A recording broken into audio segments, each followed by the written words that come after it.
এই ভিডিওতে যারা দেখতে পারবেন এটি হচ্ছে শালবন বৌদ্ধবিহার। এটি ইতিহাস, ঐতিহ্য অনেক কিছু বিস্তারিত জানতে পারবেন এই ভিডিওতে। বন্ধুরা, এখন আপনারা দেখতে পাচ্ছেন ম্যাজিক প্যারাডাইস পার্কের মূল ফটক, যেটি গেটের সামনে যেই দৃশ্যটি আছে সেটি এখন আপনারা দেখতে পাচ্ছেন ম্যাজিক প্যারাডাইস পার্ক। এই ভিডিওতে দেখতে পারবেন বাংলাদেশের আগের মাটির যে সমস্ত ঘরবাড়ি ছিল এখন দেখা যায় না, সেই মাটির ঘর এই ভিডিওতে দেখতে পাবেন। এখন আপনারা যেটা দেখতেছেন এটা হচ্ছে ধর্মসাগর দিঘি। তো এখানে প্রতিদিন বিকালে অনেক মানুষের সমাগম হয়, আর সামনে স্টেডিয়াম আছে। তো এটারও বিস্তারিত ভিডিও এই ভিডিওতেই দেখতে পারবেন। এখন আপনারা দেখতেছেন ময়নামতি ওয়ার সিমেট্রি। এটি দ্বিতীয় বিশ্বযুদ্ধে অনেকেই মারা যায়, তাদের অনেকেরই সমাধি এখানে করা আছে। প্রিয় বন্ধুরা, আসসালামু আলাইকুম। আশা করি সবাই ভালো আছেন। দেখতে দেখতে আমাদের 32তম ব্লগ ভিডিও চলে এসেছে, আর আজকে আপনাদেরকে দেখাবো কুমিল্লার বিভিন্ন দর্শনীয় স্থান। তো বিভিন্ন দর্শনীয় স্থান দেখতে পাবেন আমাদের আজকের এই ভিডিও।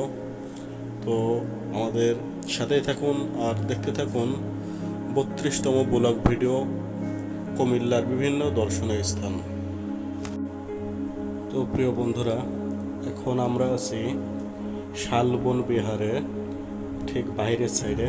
তো আমরা কিছুক্ষণের মধ্যে শালবন বিহারের ভিতরে প্রবেশ করব।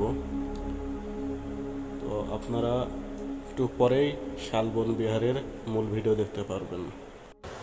সপ্তম শতাব্দীর শেষের দিকে দেব বংশের চতুর্থ রাজা শ্রী ভবদেব বাংলাদেশের প্রাচীন আমলের এই নিদর্শনটি তৈরি করে।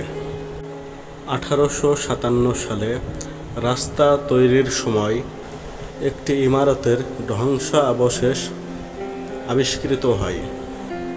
পরবর্তীতে 1917 সালে ঢাকা জাদুঘরের অধ্যক্ষ শালবন বৌদ্ধবিহারটি পর্যবেক্ষণ করে পট্টিকালা নগর বলে মতামত পোষণ করেন। বিভিন্ন সময় এখানে খননকালে 400টি স্বর্ণ ও রৌপ্য, ব্রোঞ্জ ও মাটির মূর্তি, তাম্রলিপি, সিলমোহর উদ্ধার করা হয়। এসব নিদর্শনের সিংহভাগই শালবন বিহারের পাশে অবস্থিত ময়নামতি জাদুঘরে সংরক্ষণ করা হয়।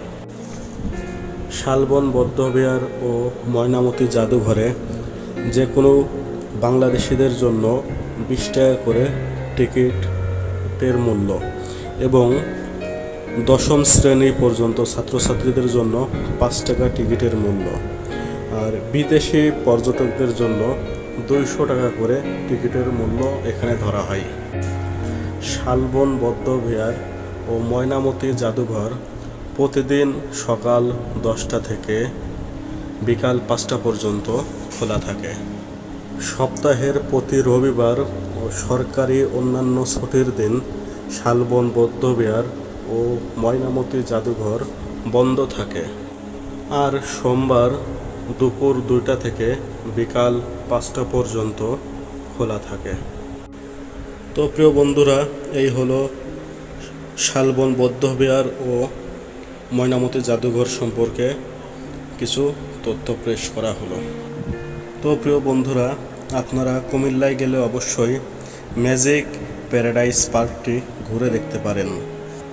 এখানে 20টিরও অধিক ride, dinosaur park, water park নিয়ে কুমিল্লার সবচেয়ে সুন্দর ম্যাজিক প্যারাডাইস পার্কটি নির্মিত। এই পার্কের প্রবেশ টিকিটের মূল্যই 200 টাকা। ওয়াটার পার্কের প্রবেশের মূল্য জনপ্রতি 300 টাকা, আর পার্কের বিভিন্ন রাইডের টিকিটের মূল্য 50 থেকে 100 টাকা। এছাড়াও বিভিন্ন প্যাকেজ নিয়ে আপনি ম্যাজিক প্যারাডাইস পার্কটি ভ্রমণ করতে পারবেন। ম্যাজিক প্যারাডাইস পার্ক প্রতিদিন সকাল 9টা 30 মিনিট থেকে সন্ধ্যা 6টা 30 মিনিট পর্যন্ত খোলা থাকে। প্রিয় বন্ধুরা, এখন আপনারা দেখতে পাচ্ছেন গ্রাম বাংলার ঐতিহ্য মাটির ঘর। তো এখন আপনারা দেখতেছেন মাটির বাড়ি, যেগুলো প্রায় বিলুপ্ত হয়ে গেছে। খুবই কম সংখ্যক ঘরবাড়ি এখনও গ্রামে অঞ্চলে দেখা যায়। এগুলো হচ্ছে গ্রামের সেই মাটির ঘর। এটি হচ্ছে কুমিল্লার ঐতিহাসিক ধর্মসাগর দিঘি। ধারণা করা হয় 1750 সাল থেকে 1880 খ্রিস্টাব্দ পাল বংশের রাজা ধর্মপাল তৎকালীন দুর্ভিক্ষপীড়িত মানুষের জন্য এই খালটি খনন করেন। তার নাম অনুসারেই এই দিঘিটির নামকরণ করা হয় ধর্মশাল দিঘি। তো প্রিয় বন্ধুরা, কুমিল্লায় ঘুরতে আসলে অবশ্যই বিকালের সময় আপনারা এখানে আসবেন। বিকালে অনেক মানুষের সমাগম হয়ে থাকে এখানে। আর আপনারা এই যে সাইডে নৌকা আছে, নৌকা ভাড়া করে এই দিঘিতে ঘুরতেও পারবেন। তো চমৎকার একটি পরিবেশ, নিরিবিলি একটি পরিবেশ, অবশ্যই আপনাদেরকে অনেক ভালো লাগবে। 4.5 একর ভূমির উপর অবস্থিত ময়নামতি ওয়ার সিমেন্টটি এখন আপনারা দেখতে পাচ্ছেন। বাংলাদেশের দ্বিতীয় কমনওয়েলথ সমাধিক্ষেত্র। স্থানীয় মানুষের কাছে ইংরেজ কবরস্থান হিসাবে পরিচিত থাকলেও এখানে হিন্দু, বৌদ্ধ, খ্রিস্টান, ইহুদি ও মুসলমানদের সমাহিত করা হয়েছে। দ্বিতীয় বিশ্বযুদ্ধে মারা যাওয়া 737 জন এখানে শায়িত করা আছে। ঈদের দিন ছাড়া প্রতিদিনই এখানে সকাল 7টা থেকে বিকাল 5টা পর্যন্ত এখানে প্রবেশ করা যায়। তবে প্রতিদিন দুপুর 12টা থেকে 1টা পর্যন্ত সমাধিস্থল বন্ধ থাকে। তো প্রিয় বন্ধুরা, ওয়ার সিমেন্টটি সংক্ষিপ্তভাবে এখানেই ভিডিও দেখানো হলো। তো আমাদের আগামী পর্বে আপনারা 33তম ব্লগে কুমিল্লার দর্শনীয় আরও একটি স্থান দেখতে পাবেন। আগামী পর্বে আপনাদেরকে দেখানো হবে কুমিল্লারই আরেকটি দর্শনীয় স্থান নব শালবন বিহার বৌদ্ধ মন্দির। তো প্রিয় বন্ধুরা, সবাই ভালো থাকবেন, সুস্থ থাকবেন। আমাদের সাথে থাকার জন্য ধন্যবাদ। আর এখনও যারা আমাদের চ্যানেলটি সাবস্ক্রাইব করেননি, আমাদের চ্যানেলটি সাবস্ক্রাইব করে পাশেই থাকুন। সবাই ভালো থাকবেন। আল্লাহ হাফেজ।